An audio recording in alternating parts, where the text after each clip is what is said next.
In Dublin, the name Martin Cahill was spoken with a mix of fear and awe.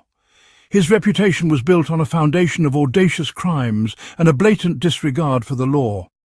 Known as the General, Cahill was Ireland's most famous criminal mastermind. His name became synonymous with some of the most daring heists in the country's history. His daring robberies and open disregard for the law turned him into a legend in the Irish underworld. The police were often left baffled by his meticulous planning and execution. Born into poverty in 1949, Cahill's life was surrounded by crime from a young age. Growing up in the rough neighbourhoods of Dublin, he quickly learned the harsh realities of life. He started his life of crime with small thefts, which quickly escalated to more serious offences. His early encounters with the law only seemed to embolden him. Every time he went to prison, it seemed to make him even more cunning. Instead of being rehabilitated, he used his time behind bars to refine his skills and plan his next move.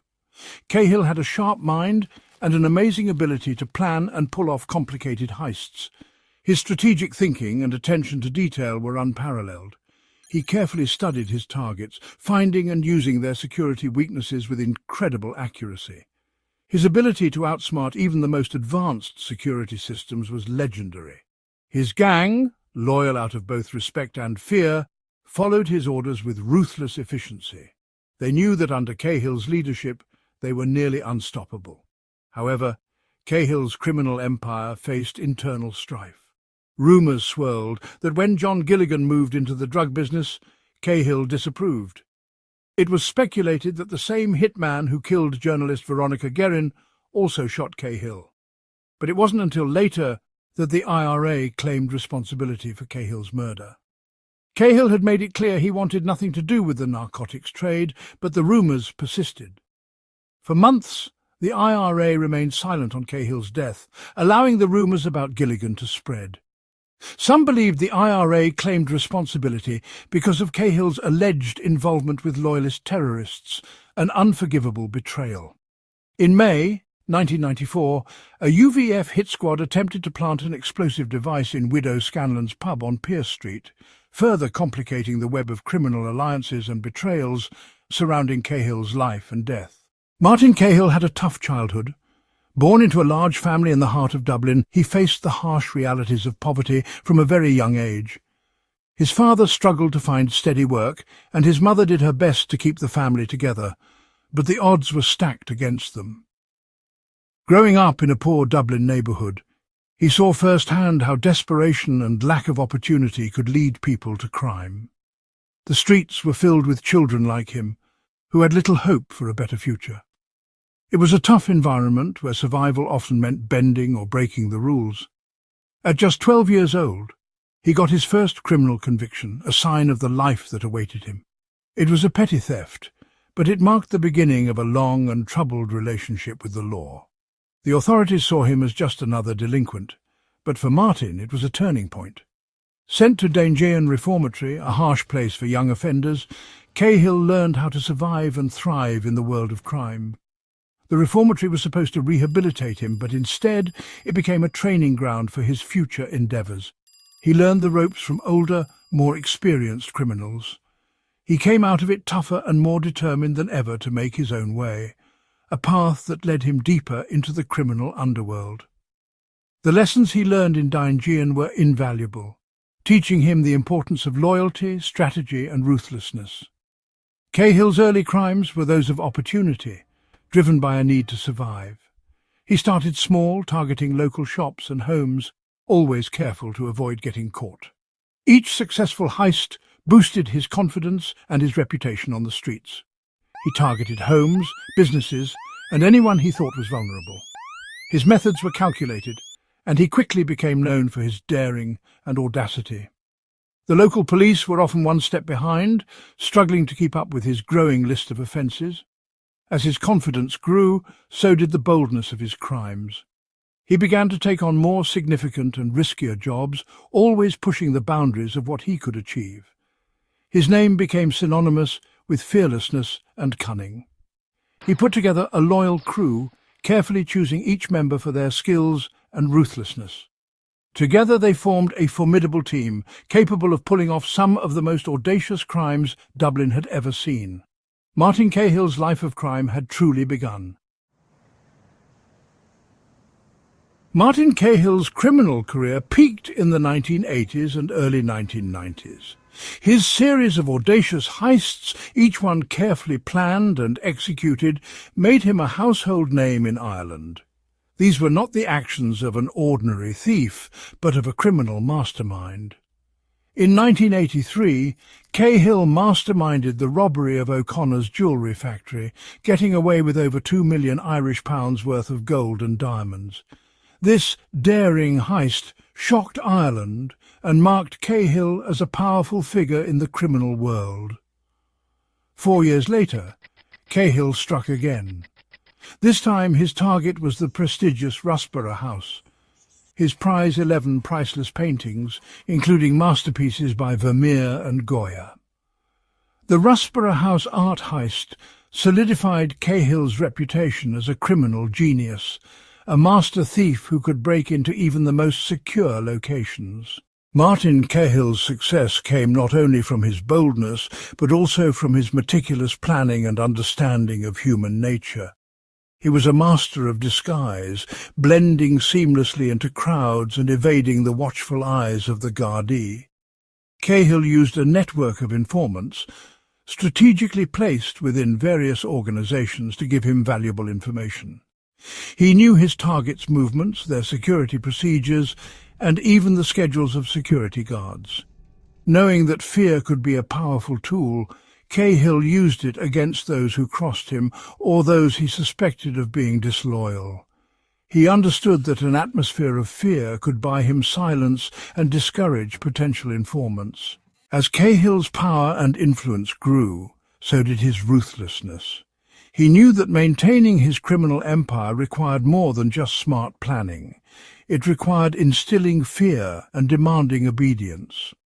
One chilling example of Cahill's brutality was the crucifixion of someone he suspected of being an informant. The victim, a low-level criminal, was found nailed to a wooden pallet, a gruesome message to anyone who dared to betray the general. Cahill was also suspected in the car bomb attack on forensic scientist Dr. James Donovan, who had been instrumental in linking Cahill to several high-profile crimes. The attack, while unsuccessful in silencing Donovan, served as a chilling reminder of how far Cahill would go to protect his interests. Martin Cahill's criminal activities and his blatant disregard for authority made him a target from all sides. The Garda dedicated significant resources to bringing him down, but Cahill's network of informants and his knack for eluding capture kept him one step ahead. Cahill's activities also attracted the attention of the Provisional IRA. The IRA, engaged in its own campaign against British rule, viewed Cahill's criminal enterprise as a threat to their own operations. Cahill's alleged involvement in selling stolen art and antiques to loyalist paramilitaries further fueled the IRA's animosity. On a rainy August morning in 1994, Martin Cahill's reign of terror came to a sudden end. While driving through the quiet Dublin suburb of Ranelagh, Cahill was ambushed and shot dead. His killer, a lone gunman, escaped on a waiting motorcycle. The IRA quickly claimed responsibility for Cahill's assassination. They accused him of working with pro-British loyalist paramilitaries and of being involved in the deaths of IRA members. Cahill's murder shocked Ireland. He was even rumoured to supply a safe house for the murderers of Martin Doherty, who was shot at close range. While many were relieved, his death also left a gap in the criminal underworld. The general, a cunning and ruthless criminal mastermind, was gone, but his legend lived on. Even though the IRA took credit for Martin Cahill's murder, the case is officially unsolved. No one has ever been charged with his death. Some people believe that Cahill's murder was the result of a power struggle within the criminal underworld, while others think it was a contract killing arranged by his many enemies. No matter who pulled the trigger, Cahill's legacy continues to loom large over Dublin. a symbol of criminal ambition and the dark underbelly of Irish society. His life and crimes continue to fascinate, inspiring books, documentaries, and even a Hollywood film, directed by John Boorman. Martin Cahill's life story has become mixed with myth and legend. Over the years, his exploits have been exaggerated and romanticized, turning him into a larger-than-life figure in the public imagination. He is often portrayed as a Robin Hood-like figure, stealing from the rich and giving to the poor. This narrative has been perpetuated by media and folklore, painting him as a hero of the downtrodden. This image, however, is far from the truth of Cahill's brutal and often senseless crimes. His actions were not driven by a sense of justice, but by greed and a desire for power. Despite his life of crime, Martin Cahill remains a puzzle. His ability to evade capture for so long and his audacious heists have made him a subject of fascination. He was a complex and contradictory person, a ruthless criminal mastermind who was also a dedicated family man. This duality makes it difficult to fully understand his motivations and character. His story serves as a cautionary tale, a reminder that the allure of power and wealth can corrupt even the most brilliant minds. It challenges us to look beyond the myths and see the reality of the choices we make. He's a bit of a legend around Dublin, isn't he? But was he a genius or just a greedy fella? This bloke, Cahill, he was a slippery one. He'd give the Gardaí the runaround, pulling off some seriously audacious robberies. But let's not forget, he wasn't exactly playing tiddlywinks.